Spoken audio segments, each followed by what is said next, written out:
Welcome to Grandad's Story Time. Please like and subscribe. I post new content every day. Paddington Bear by Michael Bond and Fred Banbury. One day, Mr. and Mrs. Brown were standing in Paddington Station. They were waiting for their daughter Judy, who was coming home from school.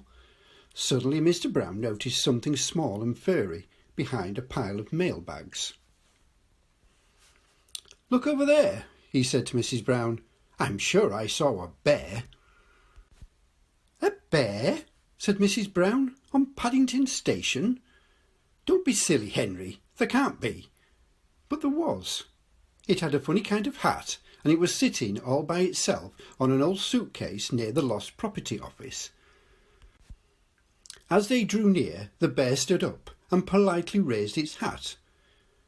"Good afternoon," it said in a small, clear voice. "Can I help you?" "We were wondering if we could help you," said Mrs. Brown. "Wherever have you come from?" The bear looked round carefully before replying. "Darkest Peru. I stowed away and I lived on marmalade." Mrs. Brown spied a label around the bear's neck. It simply said, "Please look after this bear. Thank you, Aunt Lucy." "Henry," she exclaimed, "we shall have to take him home with us." "But we don't even know his name," began Mr. Brown. "We'll call him Paddington," said Mrs. Brown, "because that's where we found him." Mrs. Brown went off to look for Judy, and Mr. Brown took Paddington into the buffet for something to eat. He left Paddington sitting at a corner table near the window. He soon returned carrying 2 steaming cups of tea and a large plate piled high with sticky cakes. After his long journey, Paddington felt so hungry and thirsty he didn't know which to do first, eat or drink. "I think I'll try both at the same time, if you don't mind, Mr. Brown," he announced. And without waiting for a reply, he climbed onto the table. Mr. Brown stared out of the window, pretending he had tea with a bear at Paddington Station every day in his life. When Mrs. Brown came into the buffet with Judy, she threw her hands in horror. "Henry," she said, "what are you doing to that poor bear? He's covered all over it in cream and jam." At the sound of Mrs. Brown's voice, Paddington jumped so much he stepped on a patch of strawberry jam and fell over backwards into his saucer of tea. "I think we'd better go before anything else happens," said Mr. Brown, and he quickly led the way out of the buffet. Judy took Paddington's paw and squeezed it. "Come along," she said. "We'll take you home in a taxi. Then you can have a nice hot bath and meet my brother Jonathan."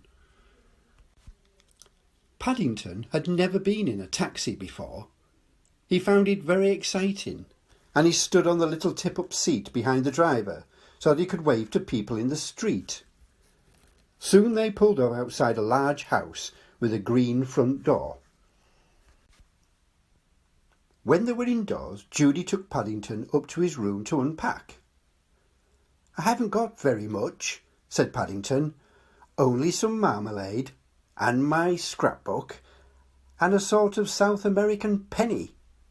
He held up a photograph. "And that's my Aunt Lucy. She had it taken just before she went into the home for retired bears." Next, Judy showed Paddington to the bathroom. As soon as he was on his own, he turned on the taps and then climbed onto a stool in order to look out of the window. Then he tried writing his name on the steamy glass with his paw. It took him rather a long time, and when he looked round, he found to his surprise that the bath was so full of water it was starting to run over the side. He closed his eyes and, holding his nose with one paw, he jumped in. The water was hot, soapy and very deep, and to his horror he found he couldn't get out. He couldn't even see to turn the taps off. Paddington tried calling out, "Help!" at first in a quiet voice, so as not to disturb anyone, then much louder, "Help! Help!" But still nobody came. Then he had an idea. He took off his hat and began using it to bail out the water. Downstairs, Judy was telling her brother all about Paddington.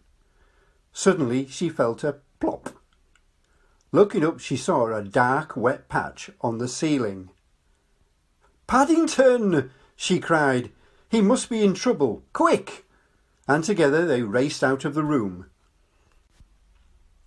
Jonathan and Judy leant over the side of the bath and lifted a dripping and very frightened Paddington onto the floor. "What a mess," said Jonathan. "We'd better wipe it up pretty quickly." "Oh, Paddington," said Judy, "what a good job we found you in time. You might have drowned."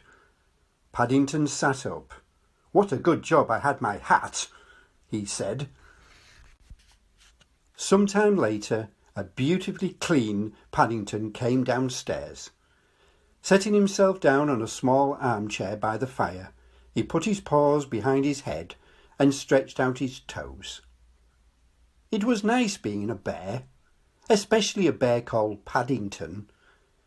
He had a feeling that life with the Browns was going to be fun. The end. Thank you for watching. If you like this content, please give me a big thumbs up. Please subscribe, it's free, to support us and allow us to create more great content.